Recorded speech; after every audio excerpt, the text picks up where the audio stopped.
So hello everybody, this is a little course in propagating fruit bushes, and I'm going to show you how to make cuttings of currant bushes, gooseberries and raspberries. So I have taken a couple of sample cuttings and I'll show you what to do next. If you'll just take a quick look down here. So this is a blackcurrant bush, which I'm pruning, and so in the prunings you can use for making new plants. These are where the fruit were this year, so this won't flower or fruit again, and this is the part that you want to make the cutting of, and you're best to take something about 8 to 10 inches long. Cut straight across the bottom and then cut upwards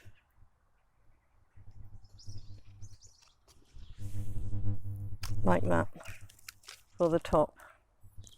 Now you need to take these other little growths off like that. You can nip those off too.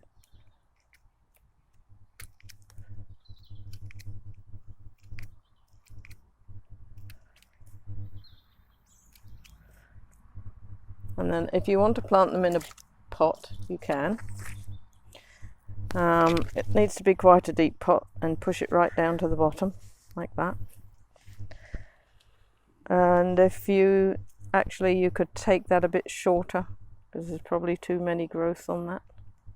You could take it off there, and you could fill that pot with a dozen of those and leave it somewhere out of this bright light sunshine, just in a shady place.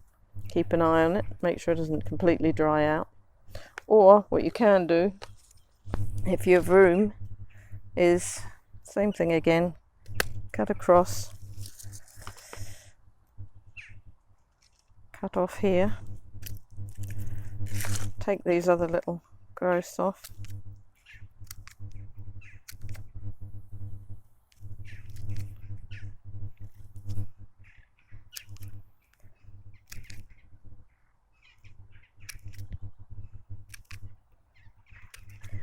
and then you can just use a bed and push it down. This is like that, and you could have a whole row of them here. So that's black currants. That would include red currants, white currants, any of those. The point is that you're taking a vegetative cutting, so this will produce exactly the same type of fruit as you have already. But if you look around, you will probably see things like this coming up in your garden if you've got black currants. Now that is a currant seedling. You can see the leaf. Now it might be red currant or white currant or black currant. We wouldn't know until it fruits next year. And I have 4 or 5 different types of black currant here, so it could be a cross between those. But if you wanted to take a chance on it, pop it where you can keep an eye on it, and next year you'll have something new. This is a gooseberry. Piece of cutting off a gooseberry. You can see the spines, and you just do the same really with them. So you just take a sloped cutting off the top and a cross cutting just below the junction. You can pull those little spikes off if you want. It makes it easier sometimes to get into the soil. All these can come off, so you can use your clippers. Nice sharp clippers always help.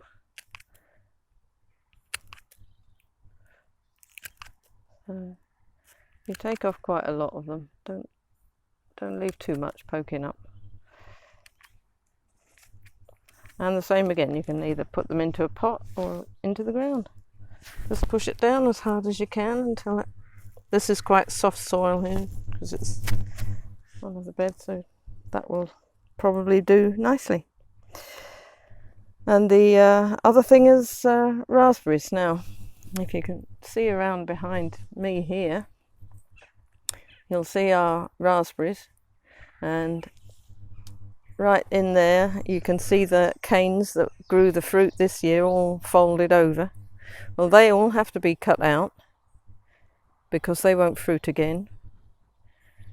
And this is a new cane here, which will grow easily 8 feet high, and then you bring it down like I have done there with those. So you cut those out in the winter, you can cut those out, and you bring these new ones in instead and fold them down like that, and then they fruit at the junctions. If you leave them just going straight up, they fruit here, but they won't fruit all the way down. So that just makes the energy run along the branch, and you'll get fruit at each junction. Now I've popped the spade in here, and you can see these are raspberry shoots here coming up. You can see the leaf is the same. There's 2 different types of plant here. This is a seedling here, and I think there's several of them maybe here. And you know, because they just come straight out like that, and they're not attached to anything. But they again could be crossed, because I have several different, I have 2 types of raspberry here, so they could be a mixture. You wouldn't actually know if you're getting the same type or not. But if you dig down into the soil, you can see that this one is actually attached to a root system.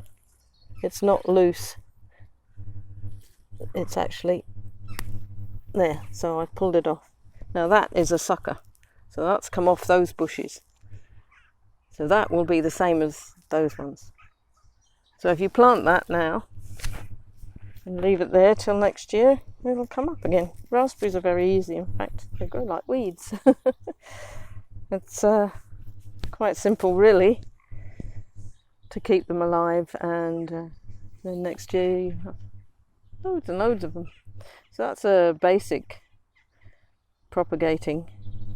That's how it's done. Again, this will be a vegetative plant, so it's going to be a clone basically of those ones growing there. And so if you know that you like the one that's been you've got the plant from, then it's probably best to just take a clone like that, unless you want to risk planting one of the seedlings, which you can do. So that's a fairly basic look at propagating of fruit bushes, and most of them can be done like that. It's very simple, very easy, and most of them will take. What I would do with a pot like that is, as I say, I would put a lot more in there, a lot more cuttings, because some of them won't take, but most of them will. So maybe 10 or 12 in there. It doesn't really matter. And then next spring you'll see what's alive and what isn't by which ones grow leaves, and then you can pull them out, break up the pot, break up the soil, and find the ones with the roots on, and plant them wherever you want to grow them. And as you can see around here, we have lots and lots of them growing here, and the birds had a wonderful time after we had picked what we needed. They have actually cleaned up all those bushes and eaten all the fruit. So we're sharing and caring here. So I hope you enjoy that video, and have a go. See what you can produce yourselves. It's quite simple really, and it doesn't cost anything.